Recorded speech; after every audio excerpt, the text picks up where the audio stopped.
YouTube?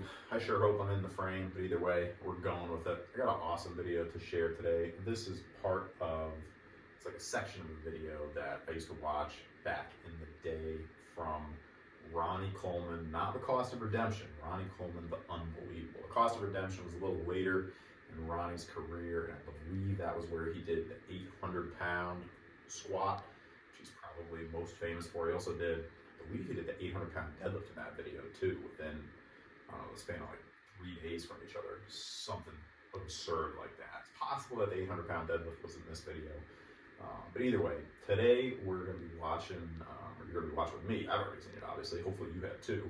You can appreciate it together, the rewatch, but a 585-pound front squat, 4 repetitions. Then afterwards, I think he even goes on to do a 495 for 12 front squat. A lot of people don't like front squats. I don't know what the deal is with it. It takes a little while to master. That doesn't mean it's bad. I mean, things that take a little while to master a lot of times end up being better for you. You know, like a rear foot elevated split squat, or a single leg squat, or a pull-up, or a chin-up. You know, the tougher movements, a lot of times you can gain more reward from. So it's not a reason to steer away from it. That's a reason to figure out, okay, well, why can't I do this? You know, not the approach of, well, it's tough, I'm just gonna not do it, I can't do it, can't handle it, you know. So anyway, let's get into this video here. We'll be watching it together. I'll tilt this a little bit so you can see better. Turn it up for you, hold on. Several weeks now. Sarah brought us some good luck coming down to film Ronnie. It says that over 100 degrees. Ronnie's had some intense workouts this week, as always. I mean, there's no man who trains harder anywhere. I truly believe that. Well, so he's working up to 585, like I said, and it's been almost 100 degrees. No excuses. You know, he's very, very lean, so obviously he's making sure he's super hydrated with these kind of conditions. But as great as it is to be able to work out in a nice air-conditioned gym, Ronnie's got no excuses here, still getting it done. So anyway, still warming up at 135, even though he's working up to 6 plates. You know, somebody might say, well, just do 225, 405, 585. It takes some time to get the nervous system going for something like that. Like you see when Hathor was doing his deadlifts up to over 1,000 pounds, he just did 1,036, I think. He makes very incremental jumps and takes 10 to 12 minutes sometimes in between. So Ronnie put his mind to it. He could set the all-time record in powerlifting and not only be the greatest bodybuilder of all time, but the greatest powerlifter of all time also. Well, when Ronnie first walked in here, you know, he never even been a bodybuilding contest or anything at all. And at least a 495 bench. I'm the kind of person where I see a person's potential. I want to take them as far as they can go. We've had some great bodybuilders here. He was the one actually that convinced Ronnie to do his first show, I believe. I think he told him if he did the show, he'd get a free membership. And Ronnie was like, well, I like working out, so why not? And then he won the show. And so then, I believe it was Brian, gave him a free gym membership. No one that could ever compare to Ronnie. I mean, when he first walked in the door, his arms were already over 20 inches. Over 20 inches when he walked in the door. Sweatpants on, and you could see the veins in his legs through the sweatpants. And when I saw that, it just blew me away. And I have to say, I knew he could be Mr. Olympia one day. I didn't know if he would ever get the chance.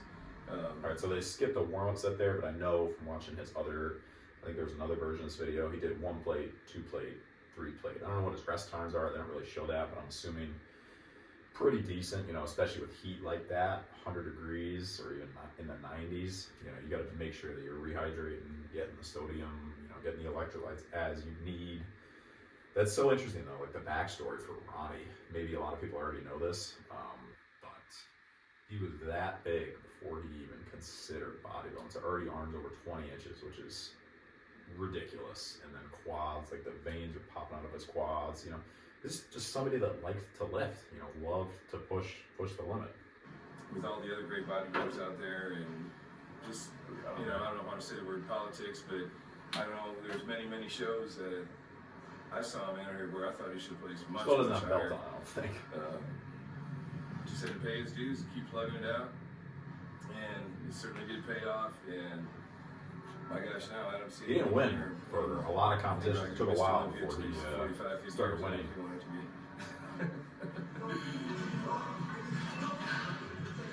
Ooh, I hope we don't get copyright. The focused Ronnie face. I think there's. Okay, so there's some other music going now. So just getting fired up, like taking his time.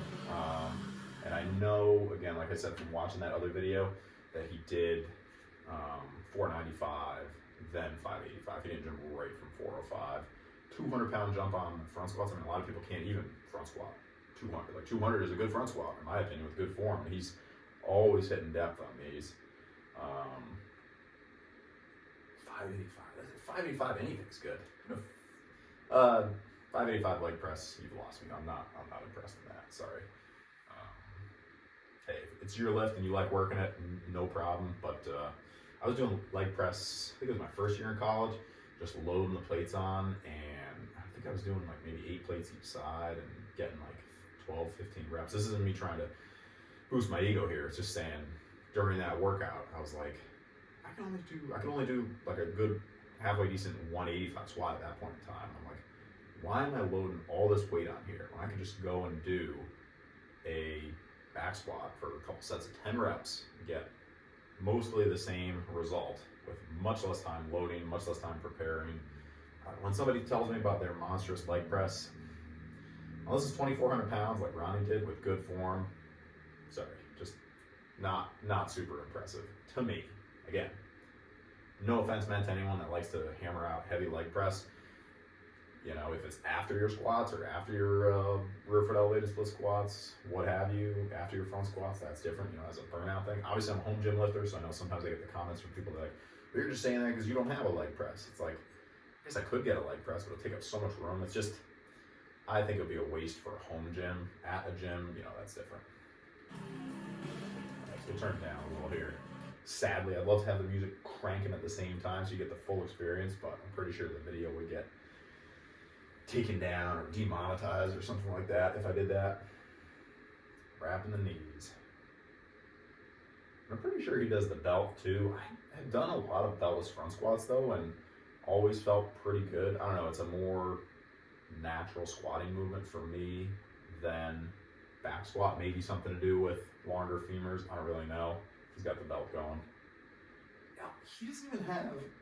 Now I know that, you know, Ronnie's had some back problems and whatnot, but that's not what this video is about. But he doesn't even have like a good belt, arguably. I mean, that is thinner in the center, so he definitely could have had a much more solid belt. But again, maybe that's one of those things. He just uses a certain belt, you get used to it, you get used to the feel, you figure out how to brace, because when you're starting out lifting with a belt, it's not just like use the belt and you're good to go. I mean, it takes some time to figure out, okay, now how do I breathe? Because the breathing is significantly different than it is beltless. So you're kind of at a little bit of a disadvantage when you switch over and start using the belt. It takes a little while, especially with squats for me.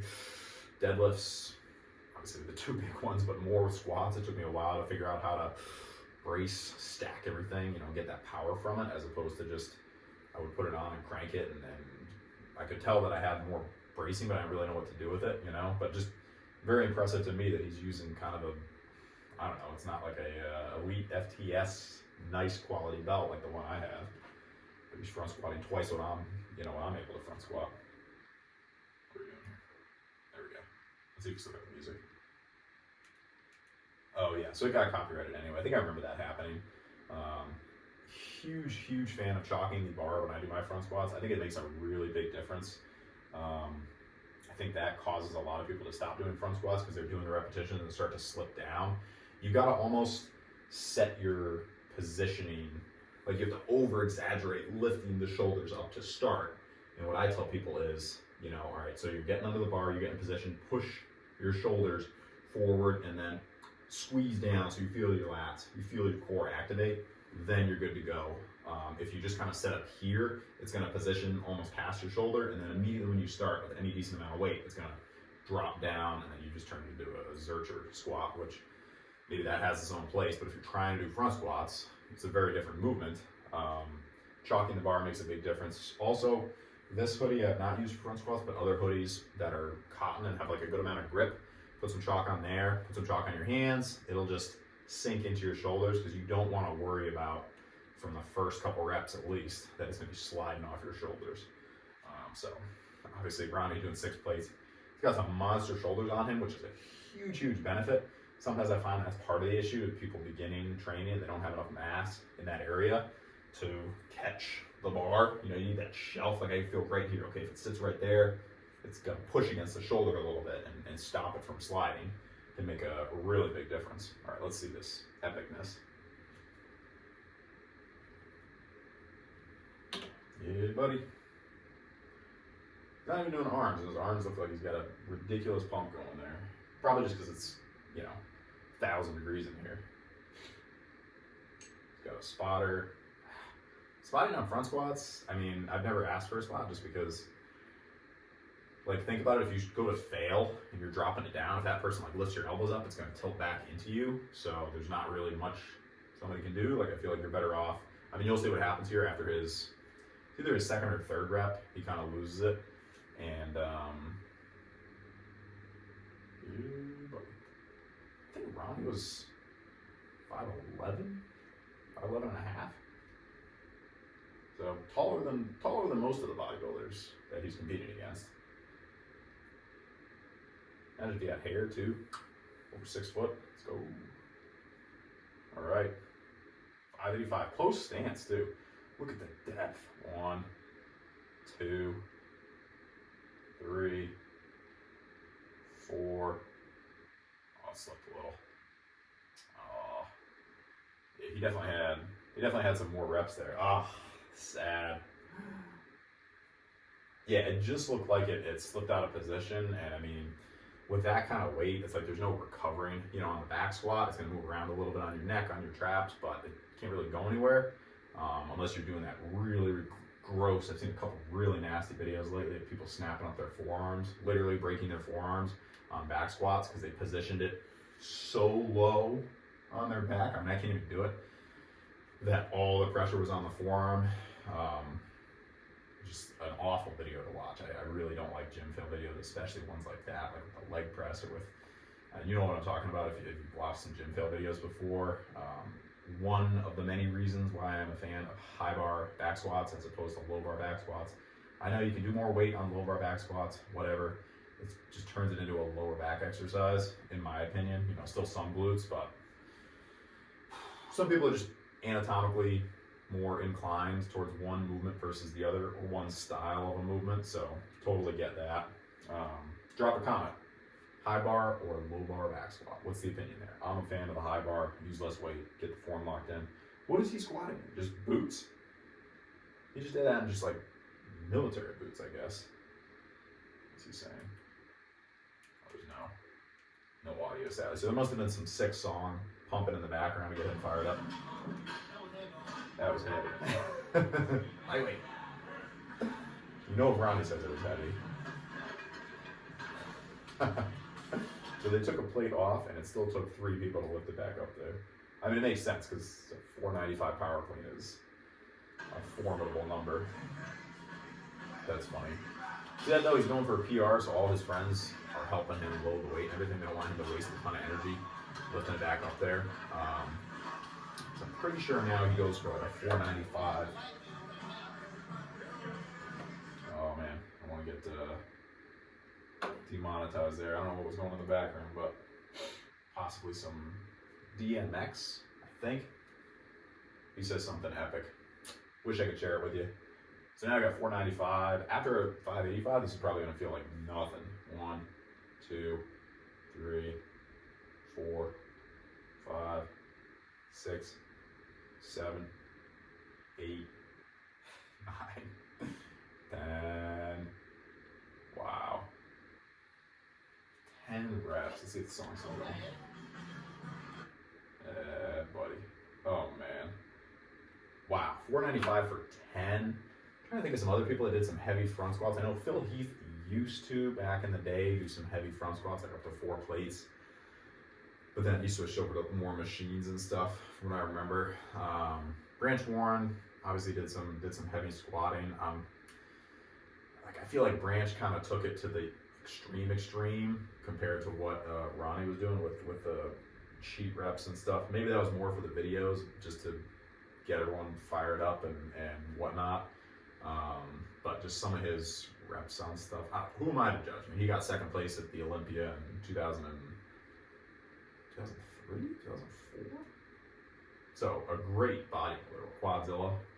Tom Platt's also called the Quad Father. but just his form, I felt like was maybe too much risk of injury, but he seems to be walking around feeling fine now. So to each their own. The cheap repetitions, people have different opinions on that. My issue with the cheap repetitions, obviously, getting hurt is one thing. Don't want to do that ever if you can avoid it. But it's also very hard to track. Like if you do 15 half reps on shoulders, I mean, what are you going to write down for the next time to shoot, to try and break through, right? What are you shooting for on the next one? 16 half reps? That's why I like full repetition. I know GVS, a lot of other people are a big fan of the pushing past failure, and then I forget what the term, there's some fancy term for it now, like partial eccentric, I forget the term, but you know what I'm talking about, where it's like you can't do another full rep and you're just trying to do like some lengthened partials. That's what it is. You're pushing it through the eccentric range of motion, and then you're trying to go back up a little bit. Like on a shoulder press, you do 5 repetitions, right? And then you do, okay, I just go up as high as I can. I just go a little more. But still, 5 repetitions, and then you're doing 5 kind of partial reps. Like, how do you track that? I don't know. I guess try and get 6 full reps and then a bunch of partials next time. Just gets complicated. I'm sure that it works. Obviously, a lot of people are doing it, and it's working for them. But tracking and consistency is a huge aspect of it. So you got to figure out, okay, how am I going to track all these cheat reps, right? Am I going to just keep it as good form as possible and track that, and then track my cheat reps also afterwards? It's a whole other thing to track, and we already got a lot to track here with food and workouts. So that's it for the video. I hope you like the Ronnie Coleman absolute destruction. Some people are kind of the mindset like, oh, someone's natty, someone's not natty. Like, I can get motivation from anyone training, especially if the intensity's there. I drew a lot of motivation from Ronnie, Arnold, Jay, a lot of people going to the Olympia. And I talked about this in the genetics video, even though, I probably wanted to look like those people, I knew in the back of my head I never would. That didn't bother me. It wasn't like, well, I'm wasting my time if I can't get to that level. It was just still motivating to me to see people pushing. It's like seeing Thor. Like, I know I'm okay saying that I'm never going to be able to deadlift 1,105 pounds. Like, I'm totally fine with that. 600 is more than enough for me, but I could still get a ton of motivation from him. So even though the person is levels and levels and levels of, above where I'm at, that doesn't mean it can't still motivate me to see them just absolutely crushing it and working hard at it. So that's it for today. Appreciate the support as always. Drop a comment, somebody that motivates you and your favorite bodybuilding and or powerlifting video that gets you fired up, gets you ready to crush something, ready to destroy a workout, hit a PR, whatever it is. All right, till next time, everybody.